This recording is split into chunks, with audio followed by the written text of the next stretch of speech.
ដល់ឡើងផ្ទះកណ្ដេះហ្នឹងស្រាប់តាស៊ើបទៅចឹងហ្មងតែយើងទប់អារម្មណ៍ខ្លួនឯងបានជំរាបសួរទស្សនិកជនជាទីមេត្រីហើយជាមួយខ្ញុំបាទវីរៈណាន់ជាបាទស្រៀងនៅក្នុងកម្មវិធីតម្រាអាគមកម្មវិធីតម្រាអាគមរបស់យើងខ្ញុំបង្កើតឡើងដើម្បីចែករំលែកនៅចំណេះដឹងរឿងអបិយជំនឿបទពិសោធន៍និងរឿងរ៉ាវពិតៗតគ្នាកម្មវិធីរបស់យើងបានអញ្ជើញតារាកិត្តិយសមួយរូបបាទដែលគាត់ល្បីមែនទែនតាក់ទងទៅលើផ្នែកល្ខោនយីកេល្ខោនមួយទៀតដូចខ្ញុំចាំបានគឺល្ខោនអបិយតាក់ទងនឹងទេវតាកងែងកងោជំរាបសួរសួស្តីពុកម៉ែបងប្អូនទាំងអស់គ្នាខ្ញុំបាទឈ្មោះមុំវ៉ាន់ដាវិនហៅទេវតាកងែងកងងសប្តាហ៍ថ្ងៃខ្ញុំបាទជានិស្សិតបន្តការសិក្សានៅសាកលវិទ្យាល័យភូមិន្ទចិត្តសិល្បៈជំនាញដឹកនាំរឿងឯកទេសល្ខោនយីកេបាទដោយសារតែបងជាអ្នកសម្ដែងល្ខោនយីកេអ្នកហាត់ល្ខោនយីកេស្រាប់ចង់សួរបងថារាល់ពេលដែលបងចេញសម្ដែងល្ខោនយីកេឬមកក៏បងថតឬមកក៏ធ្វើកម្មវិធីអីមួយអញ្ចឹងណាដែលបងដែលអាចជួបប្រទះរឿងរ៉ាវអីមួយដែលធ្វើឲ្យបងមានថារន្ធត់ចិត្តណានិយាយបានថាជាក់ទងនឹងអបិយជំនឿបាទពេលដែលកំឡុងសិក្សាមានកាលហ្នឹងខ្ញុំទៅតែចូលមកឆ្នាំទី2ហ្នឹងហើយចូលដំបូងឆ្នាំទី2ហ្នឹងយើងរៀនចម្រៀងឆ្នាំទី1ចប់បាទហើយក៏ចូលរៀនចម្រៀងឆ្នាំទី2ចម្រៀងឆ្នាំទី2ហ្នឹងចម្រៀងដែលដំបូងបំផុតគឺគេក្លុក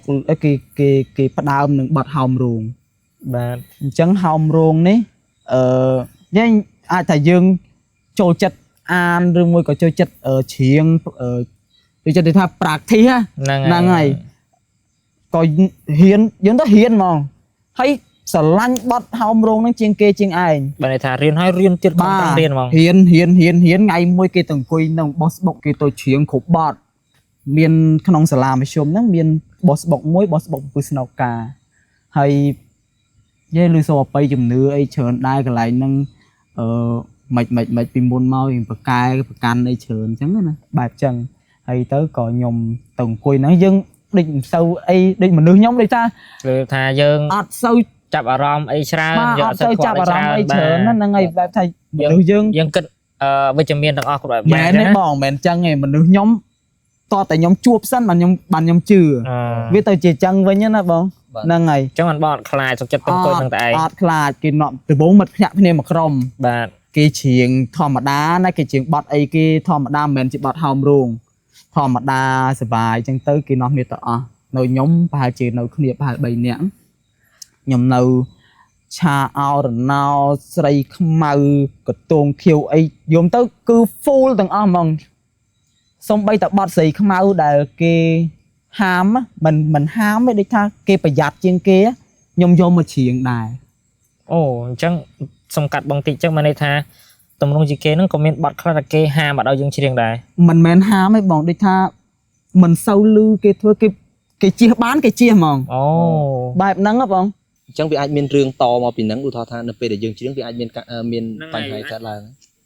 បតកលាគ្នាអូយក៏ទី1សុំទឹកសុំដីហ្នឹងក៏គេអត់សូវច្រៀងដែរតើតែធ្វើកម្មវិធីអីមួយឬមួយក៏ការសម្ដែងហ្នឹងយើងទៅលោកគ្រូខ្ញុំគាត់ប្រាប់ដែរថាពេល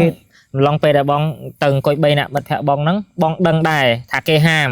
អត់ចាប់អារម្មណ៍លោកគ្រូប្រាប់ដែរប៉ុន្តែលើកយកមកច្រៀងយកមកច្រៀងព្រោះមនុស្សចង់ចេះបាទខ្លាចជារៀនខ្លាចចាញ់គេហ្នឹងហើយអញ្ចឹងរឿងបន្តទៀតទៅក៏ធ្វើឲ្យបងចង់ចាំហ្មងបាទហើយក៏ហ្នឹងហើយវិញបកទៅតិចពេលដែលលោកគ្រូខ្ញុំគាត់ប្រាប់ហ្នឹងគាត់ថាពេលដែលយើងច្រៀងបទហ្នឹងពេលដែលលេងពីដើមមានភ្លើងមានអីហោះជុំវិញរោងល្ខោនហ្នឹងខ្យល់បក់វូមិនហើយពេលដែលខ្ញុំច្រៀងហ្នឹងគឺដូចគ្នាដូចគាត់ដែលប្រាប់ហ្នឹងមែនច្រៀងចាប់ដើមដំបូងឆាអោរណោហោមរោងទូចគេហៅហោមរោងទូចឆាអោរណោដែលយើងច្រៀងស្ដាប់រាល់ថ្ងៃមានអ្នករាំហ្នឹងគេហៅហោមរោងទូចបត់ស្រីខ្មៅបត់សុំទឹកសុំដីបត់ចុងក្រោយហ្នឹងដែលខ្ញុំប្រាប់ថាគេមិនសូវច្រៀងហ្នឹងអាហ្នឹងគេមកវល់គ្នាគេហ្នឹងបត់ហ្នឹងគេហៅបត់ហោមរោងធំបាទ3បត់ហ្នឹង3បត់បាទអញ្ចឹងទៅច្រៀងទាំងអស់ច្រៀងសុំទឹកសុំដីសុំព្រៃព្រឹក្សាអីណាមកស្រីខ្មៅហើយក៏ចូលដល់បើខ្មៅមកហើយប្រូលគេបាទបើខ្មៅមកហើយមួយចង់ភ្លេចទៀតទៅពីគេចោលយូរពេកទៅបើខ្មៅហើយមកហើយឲ្យខ្មៅជួយលេងសន្ធិដ្ឋក្នុងតួប្រូលគេខ្ញុំចាំដឹងថាសន្ធិដ្ឋក្នុងតួ bà hơi chuyện chân tớ thò mà đà sân này mà sự tu khối cho là hiện mà tại cái tay nhom ăn miên khinh phượng khinh ấy gì បាទបង phù chập đam phù ball hai mặt phẹ nhom mình nè kê đây tha kê trôi chặt hưởng lâu ngật cho ấy chẳng đai chẳng á kê vậy hiệp họp ấy ô luso scone chescone cho hay dương cho kê vậy đá dương còn vậy đá dương vậy tha ú cho non minh nhom che đâu không xa gì kê nó á về dục lao miên nè hòm luso sầm lên score đung đang ấy kê ai đai khai chăn kê អញ្ចឹងពួកបង3នាក់នៅសាលាកន្លែង គេនៅសាលា នឹងហើយច្រៀងបាត់ដែលគេហាមហើយនិយាយរឿងដែលតាក់ទងគេហាមទៀតអូ việc ប្របាទជន់ទុក ដល់ប្របាទជាប់ទុកកម្រ ណាឲ្យជីកុំឲ្យប្រភ័យនេះខ្ញុំធ្វើសវលថ្ងៃហើយទៅមកសទុះខ្យល់លហិតិចអាចតែវាមកពីកណ្ដាលអាធិធដែរអញ្ចឹងណា បាទ បាទក៏គេនាំគ្នានិយាយទៅនិយាយចុះនិយាយឡើងខ្ញុំចាប់ផ្ដើមព្រឺសវលពីក្បាលមកដល់ពីជើងមកដល់ក្បាល បាទ ទៅហើយព្រឺក៏គាត់ថាអូយខ្លួនអាចស្រួលទេអាលឺតឃើញភ្លាម មុននឹងច្រៀងបាត់អីខ្លះហោមរោងទូចក៏ច្រៀងហោមរោងធំក៏ច្រៀងទាំងអស់ដឹងខ្លួនអញ្ចឹងក៏នឹកឃើញតែខ្លួនអាចស្រួលទេប្រយដើរទៅបន្ទប់ដើរត្រឹមតែពាក់កដាលមានពេលដែលពាក់កដាលផ្លូវហ្នឹងគឺមានរូបគេនរៈសង្ឃមួយនៅអូដូចជាព្រះកណេះ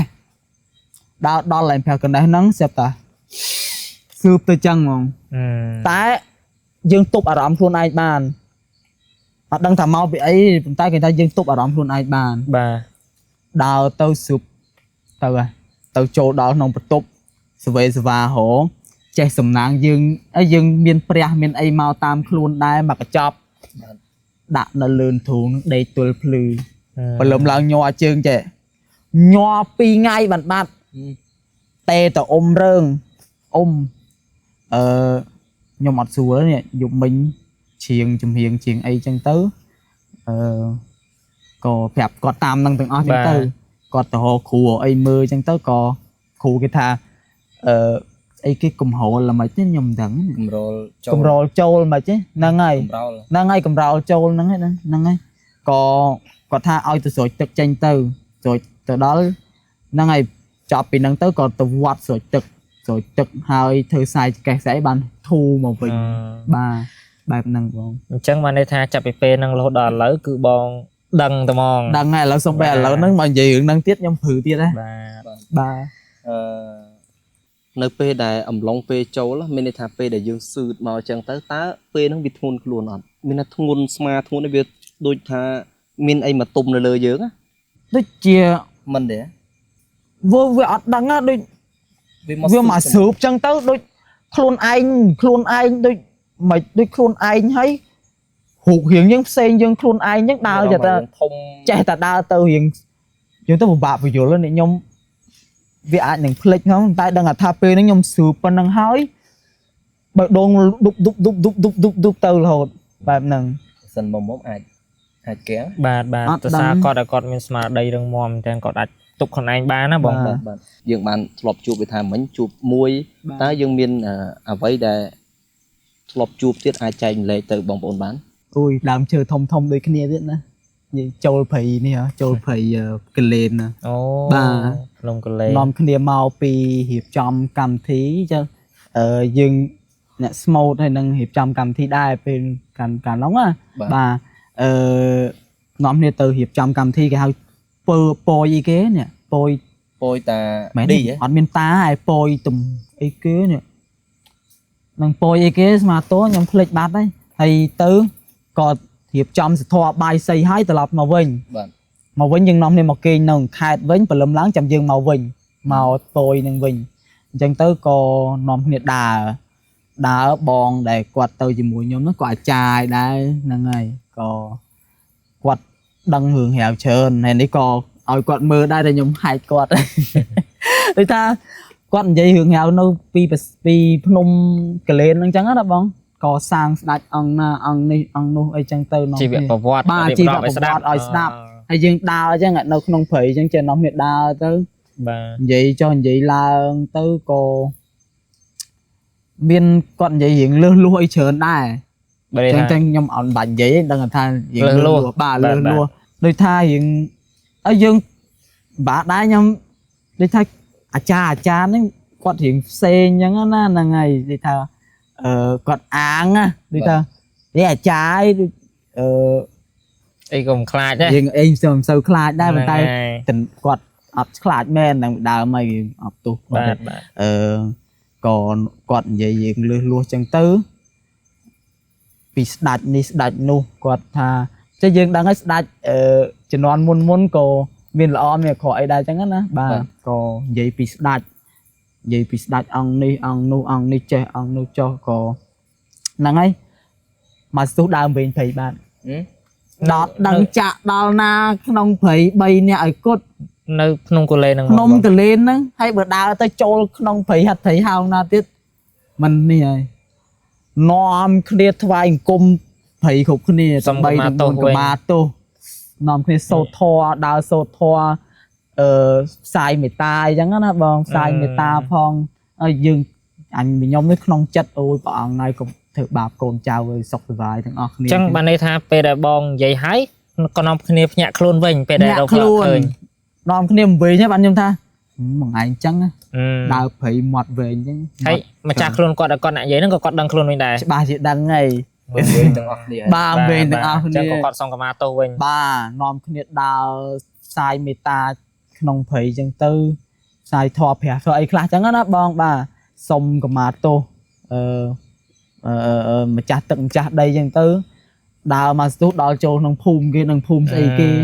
បានក្មេងៗប្រហែលអ្នកឲ្យគ្នាម្នាក់ 5000 ជូនមកក្រៅវិញបែបហ្នឹង ណាចុងក្រោយបាន បាទបើឲ្យតាហើយមកក្នុងព្រៃដឹងដល់ណាចាំមានភូមិមួយដែរ សុំកាន់តិចពេលនោះរសៀលព្រលឹមឬមួយក៏ថ្ងៃ កដាលយប់ចឹងរៀបចំហើយកដាលយប់ហើយហើយបើណាស់ចា មិញស្មានតែពេលថ្ងៃ ស្មានតែថ្ងៃដែរតាបង ហើយប្រុស3នាក់ 3នាក់ ខ្លាំងមែនតើខ្ញុំសរសើរ និយាយស្មានតែពេលថ្ងៃទេហើយដល់ពេលប្រឡែងមកលេខសិតកដាលយប់អញ្ចឹង ហើយភូមិគេហ្នឹងខ្ញុំភ័យទៀតណាគេធ្វើបុណ្យព្រះចែកតើកាលណាគេចាប់ចូលឆ្នាំហើយគេព្រះចែកហើយគេនាំគ្នាចងគេហៅចងជ្រមណាជ្រមហ្នឹងគេប្រតិសេមាគេជុំវិញភូមិគេហ្នឹងគេហៅតែកាលណាគេព្រះចែកគេធ្វើអញ្ចឹងនៅស្រុកសៀមរាបគេដាក់ជ្រមតាមដើមឈើដើមអីចឹងទៅក៏ឃើញជ្រមខ្ញុំភ័យប្រហែលថាអូស្អីគេមកទៀតហើយលោកអើយណាធ្វើពិធីស្អីទៀតហើយគាត់ដឹងគាត់អ្នកសៀមរាបអញ្ចឹងគាត់ដឹងថាពេលតែគេចងអញ្ចឹងគេមានពិធីអីមួយអញ្ចឹងគាត់ដើរតាមជ្រមហ្នឹងដើរតាមជ្រមហ្នឹងទៅដល់ភូមិគេហ្នឹងទៅអញ្ចឹងណាបង អញ្ចឹងសំណានដែរបានជួបភូមិតែមុននឹងសំណាននោះនៅប្រហោងពុះដែរ បាទប្រហោងហ្នឹងហើយដឹងចូលដល់ណាដេកព្រៃជុំគ្នា ខ្ញុំសូមសរសើរមែនតើបងហ៊ានយករឿងអីផ្សេងៗមកនិយាយក្នុងព្រៃហើយពេលយប់ទៀត ហើយយើងសាកសម័យរូបភាពមើលបងក្នុងព្រៃនៅក្នុងកូលេណាមិនមែនដើមឈើទូចកពស់នេះទេបាទមើលដាច់កតុយភ្នែក បាទ អូសរសើរបងមែនតើ អាភ័យខ្លាចខ្មោចមួយហើយខ្លាចសត្វ តែខ្ញុំសរសើរចឹងហើយលើកក្រោយមានតែនិយាយចឹងទៀតទេណាបង អត់ទេបើខ្ញុំមួយខ្ញុំទៅណា មានតែខ្ជិបពីទីមកខ្ជិប ជិប ដោយសារខ្ញុំស្ដាប់បងនិយាយមិញហ្នឹងខ្ញុំក៏ឆ្ងល់ពិធីច្រមហ្នឹងអាពិធីច្រមហ្នឹងហេតុអីបានគេធ្វើអាហ្នឹងហើយតាអាហ្នឹងគេធ្វើដើម្បីអីដែរបងអាចបកស្រាយបានទេបង គេវិញ ចេះជ្រមហ្នឹងយើងពីដើមយើងនៅក្នុងផ្ទះយើងមិនទាន់មានជំនាញផ្ទះអីធំតែឥឡូវថ្ងៃដែរនៅផ្ទះឈើពីដើមយើងមានជ្រមមួយកដាលផ្ទះហ្នឹងណា ទៅសក ហ្នឹង ដា ហើយហ្នឹងសម្រាប់ហ្នឹងហើយសកដាលហ្នឹងហើយយើងមិនមានអាស័យមួយឡើងទៅលើហើយមានបាយខ្ញែកចេះយើងដាក់ផ្លែឈើផ្លែហ្នឹងណាហ្នឹងហើយហ្នឹងជ្រមសម្រាប់ អូអាហ្នឹងវាដូចកាត់តិចដូចអាគេដាក់ភ្លើងទៀនសុំទោះគេដាក់ ច្រឡោះ ចន្លោះហ្នឹងដូចគ្នាអញ្ចឹង ហ្នឹងហើយចឹងជ្រមហ្នឹងអាថ្ងៃខ្ញុំទៅហ្នឹងគេដាក់ច្រឡោះទេមិនមែនគេដាក់នេះហ្នឹងហើយគេដាក់សម្រាប់ដូចថាបកគោលពាត់ជុំវិញភូមិចឹងណាហ្នឹងហើយហ្នឹងហើយវាបែបហ្នឹងហើយបើសិនជាឲ្យខ្ញុំទៅបកស្រាយថាអាហ្នឹងគេបានន័យថាម៉េចខ្ញុំអត់ទាន់ច្បាស់រឿងហ្នឹងដែរប៉ុន្តែគេថាខ្ញុំក៏ដឹងថាពេលដែលចប់កម្មវិធីចូលឆ្នាំមកគេធ្វើបន់ត្រាស់ចែកបាទ ចា បាទត្រាស់ចែកហ្នឹង ត្រាស់ចែកហ្នឹងវាខុសពីប៉ុនយើងមិនវាមានន័យថាម៉េច ដូច ដឹងដែរស្រុកសៀមរាបគេប្រពៃណីស្រុក អាច គេ ជា មក ប្រពៃណីតាម បាទ តំបន់ ហ្នឹងហើយ បាទ បាទ បងប្អូនទាំងអស់គ្នាបាទមកដល់គណៈពេលនេះគឺកម្មវិធីយើងដល់ទីបញ្ចប់ហើយបាទកម្មវិធីដំរាអាគមរបស់យើងមិនតម្រូវឲ្យបងប្អូនទាំងអស់គ្នាជឿទាំងស្រុងនោះទេនេះគ្រាន់តែជាការចែករំលែកបទពិសោធន៍ដែលបានជួបផ្ទាល់របស់តារាកិត្តិយសរបស់យើងតែប៉ុណ្ណោះ ពុកម៉ែបងប្អូនដែលបានទស្សនាបើសិនជាមានចំណាប់អារម្មណ៍ចង់បង្ហាញនៅក្នុងកម្មវិធីរបស់យើងគាត់អាចចូលរួមបាន បាទ ហើយទី2គាត់អាចមានសាច់រឿងតែគាត់អត់ហ៊ានចេញមុខគាត់អាចបោះជាសាច់រឿងឬមួយក៏ទម្លាក់តាមក្រុមតាម Telegram ចំពោះម៉ែពុកដែលចាស់យូរីដែលគាត់អត់អាចមកបានអញ្ចឹងតែមានន័យថាគាត់ពិបាកក្នុងការធ្វើដំណើរក្រុមដំរាគុំយើងគឺនឹង ទៅដល់ទីតាំង ទី ផ្ទា តាំង ល់ គាត់តែម្ដងបាទទីចុងក្រោយខ្ញុំបាទស្រៀង ខ្ញុំបាទវិរៈណាន់ ខ្ញុំបាទមុំវ៉ាន់ដាវិន បាទសូមជម្រាបលា